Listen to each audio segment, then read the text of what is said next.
Hello, everybody. Welcome to the Greatness Glory podcast. In the last episode of the podcast, I talked about the concept of self analysis and self awareness. And I mentioned that I wanted to dedicate a whole episode about self awareness versus self analysis. When we use the word analysis, we are talking about using our mind, intellect to analyze a situation and make a change by changing our thinking about it. But when we talk about awareness, we are talking about using our consciousness, something beyond just mind.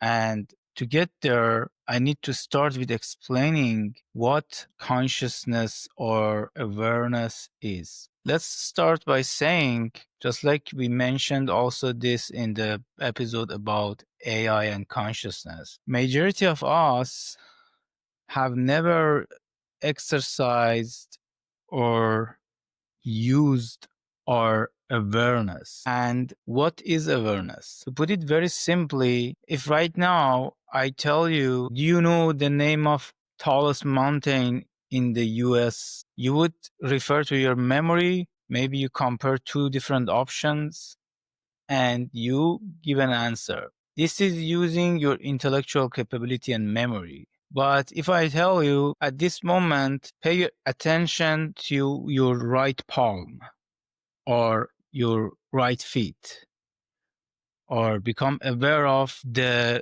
point that your body is in touch with the chair. You are using your awareness. You just become aware of it. Or if I tell you, just become aware of your breathing, pay attention to it. Something that is happening 24/7 and we almost never pay attention to it. To put it very simply, when you become aware of something like feeling, we can call that using consciousness awareness. But it's more than that. Not only we can become aware of our feelings, not only we can become aware of what is happening in our body, like breathing or different things like pain, pleasure, we can also become aware of our thoughts. Not only that, we can even become aware of the whole identity that the thoughts are circling around. There is a saying in ancient Vedantic traditions that says, to understand what awareness is, which is your real nature, your consciousness, pay attention to this fact, a rule of thumb. If you are aware of it, you are not it. That means whatever that you can become aware of it is not your real nature. That includes your emotions, feelings, body, breathing, movement of the body, mind, thoughts, beliefs, and even the identity, which is something that is formed by society and family and so on. So if none of those things are you, then what is you? This is something that we cannot provide a logical answer to it. We can only try to explain it, but a logical answer, again, it will become a mental game analysis of information. So it won't help us to understand it. Awareness or consciousness is something that can only be experienced. It's not the object, because all of those things that we mentioned, body and mind and so on, they are all an object to consciousness, and you are consciousness. And if you try to understand yourself by analyzing it and looking at it like a object, you cannot get it. But if you stop going outside and analyzing whatever that you're experiencing, if you withdraw your awareness, if you become silent, you will notice that there is something which is you, your real nature, which is the pure consciousness, call it awareness or whatever, which is aware of everything else. So you are aware of what is happening in this body, your feelings, your thoughts, and everything else. So if you are aware of it, you are not it. So there is a lot of books, a lot of philosophies, a lot of discussions, even a lot of scientific researchers about consciousness. And nobody has ever been able to objectively explain consciousness. Science has not been able to understand it yet and explain where does the consciousness come from. Scientists have not been able to pinpoint and say consciousness is generated by this part of the brain. That's why in the Buddhist, in Vedantic, in Hindu, in Eastern traditions, in Zen traditions, in shamanic traditions, and so on, even in the core of all religions, we have said, and it's been said, that your real nature is consciousness, which is pure and formless, and it's not physical. That's why your physical body is an object to it. You can call that soul, you can call that a spirit, you can call that consciousness, you can call that divine self, inner being, God. All those words won't help you to experience it. Experience needs to be experienced. So to realize awareness, you need to practice, and the practices are many, which is discussion for another episode. Anyways, the reason that I discussed this is even though you can do self-analysis, which is exploring different levels of your mind and subconscious and analyzing your personality, that would help you to change your personality, but that won't help you to transcend your personality and achieve self-realization. And this was all an introduction to talk about the importance of awareness or mindfulness, as commonly known, especially coming from Buddhist traditions and became very popular in Western world and been even practiced and discussed by so many of scientists, even studied in Harvard and so on. When we start using our awareness, we start to experience real power and self mastery. I like what Timothy Leary said, that if you want to use your head, you need to get out of your mind. And this is the real meaning of mindfulness and practicing awareness. As long as you are in the play of the thoughts, you are thinking, analyzing, reacting on autopilot without really clearly seeing what's happening in your mind and personality, you won't be able to transcend and change it. See, you can only change something that you are aware of it. This is also called metacognition, which means being beyond cognition. When you are beyond cognition and beyond thinking, you can see your mind as you see a movie on the screen and understand it better. Even understanding is not the right word. Maybe perception is better word.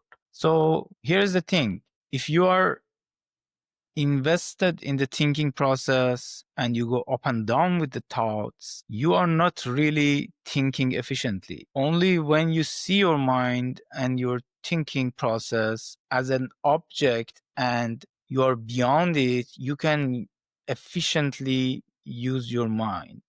And efficiently using your mind is awesome, but that's not even the goal. The goal is to know yourself and also to experience the presence, blissfulness, happiness, joyfulness that comes from being detached from your personality and thoughts. Now, we can keep talking about this and get into more details a lot more, but that's not what I want to do right now. I want to start talking about a few simple ways that you can use to develop this consciousness, to develop being detached from mind and personality and emotions. Let's start by talking about common mindfulness practices. You can start by doing something very simple. When you're doing your chores or when you go for a walk, just practice, just try.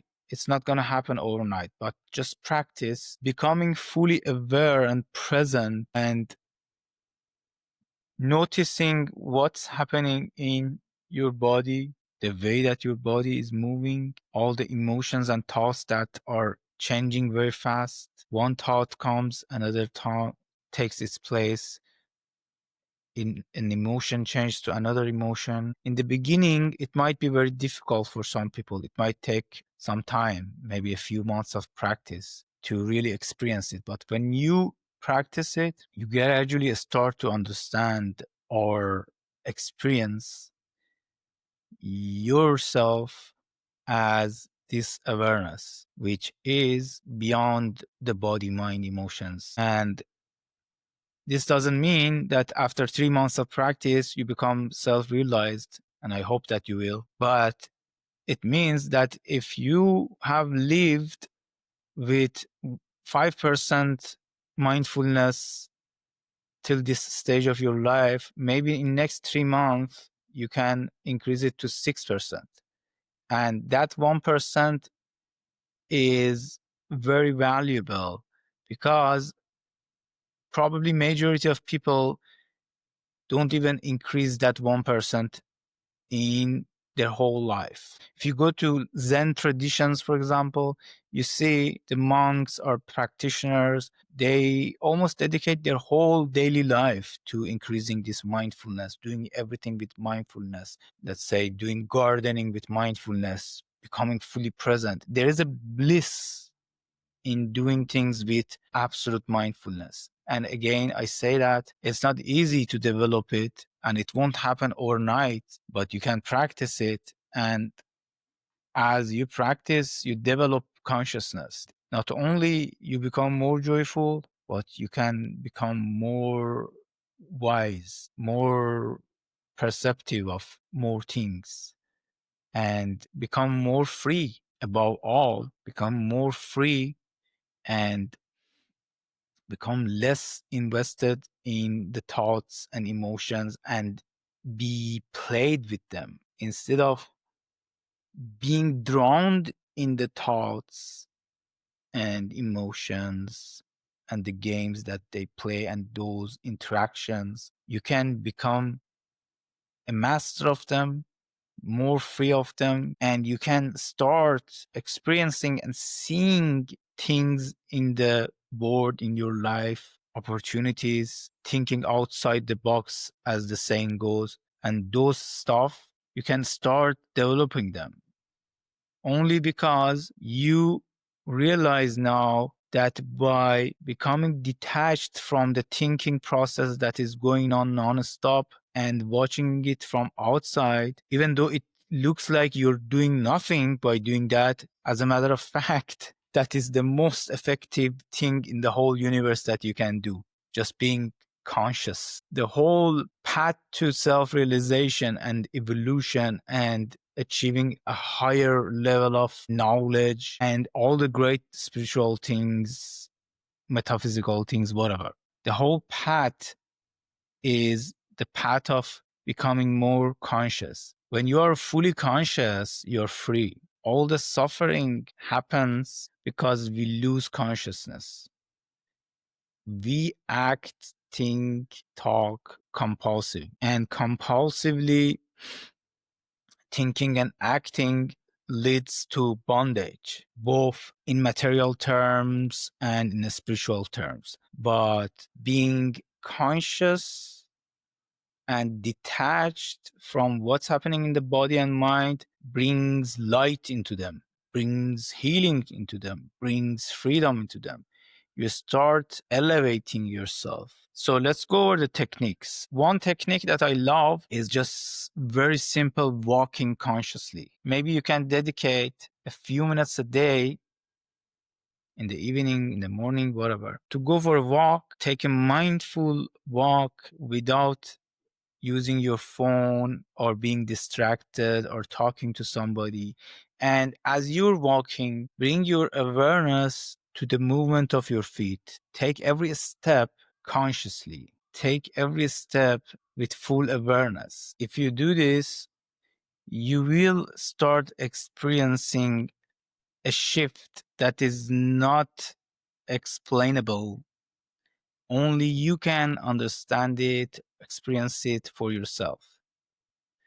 I can describe it as a feeling of lightness, especially more space, expansion. If you dedicated regular time, maybe same time every day, to just walk consciously, this itself can become a powerful factor for creating material and spiritual transformation in your life. See, just by doing something consciously, you start creating a shift in the way that you operate in this mundane, temporary world. And you start transcending your physical reality and getting more into your eternal nature. Whether you believe that or not, it doesn't matter.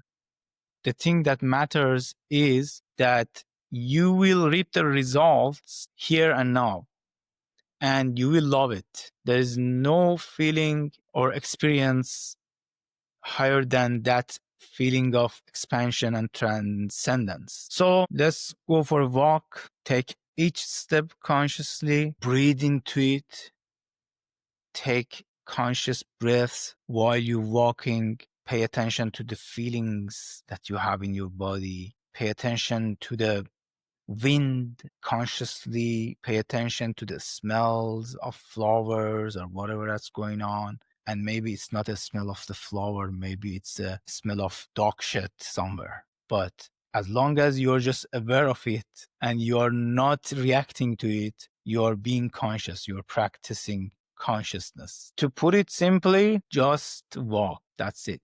That's the first technique. The second technique, which is a very famous meditation that is known very well, is practicing of awareness of the breathing. In this practice, we don't breathe, we just become conscious of our breathing. This is one of the most powerful forms of meditation that has unlimited potency. Again, it's not going to happen overnight, and it might be a lifetime of practice, but it can help you to even transcend and achieve self-realization, especially if combined with other spiritual practices. Paying attention to breathing is very interesting, simple practice which addresses and gives you the experience of many things. Breath is known to be the link between physicality and spirituality, body and soul, because breath is what connects us to life. Why? If you don't agree with me, try to not breathe for a few minutes. Okay, I think I am overestimating some people's abilities. Just try to not breathe for less than 1 minute, I guess. So just by becoming aware of the breathing, inhaling, exhaling, you can achieve a lot of self-awareness, self-knowledge about yourself, and you can experience blissfulness. There is a ton of scientific data as well as traditional knowledge about this, that how it makes a tremendous change in your brain, activating different higher centers in your brain and energizing your system and so on, which you can research or you can ask AI about it. But it's an experience. If you dedicate 5-10 minutes a day, not too much. You don't have to practice 1 hour. 10-15 minutes is awesome. If you practice it for a while, you can see that breathing is the greatest gift, the most beautiful thing that is happening all the time, but we don't pay attention to it. There is another way to practice mindfulness, and you can pick one of these practices and do it for 6 months, 1 year. Another way is to sit or lie down somewhere where there is no distraction and practice consciousness by watching your thoughts. See, we almost barely ever watch our thinking process. We are inside our mind, and when the thoughts are happening, they are happening automatically and compulsively. But when you practice watching them, your mind starts shifting. And if you could really watch your thought, which might take years of practice, you wouldn't even take 1 minute to go to a therapist. Because why? All of our psychological suffering, which all of us experience, is happening in the thoughts. If you could detach from your thinking, what's the problem? You don't have to change your thinking just by becoming conscious of the thoughts. The thoughts lose their power. This is the most powerful therapy in the existence. Just consciousness, just awareness, just detachment from the thoughts. Imagine you're sitting and watching the sky. The clouds are coming and passing by. Birds are coming and passing by. Sunset, sunrise, thunder, whatever. All of them are coming and passing by.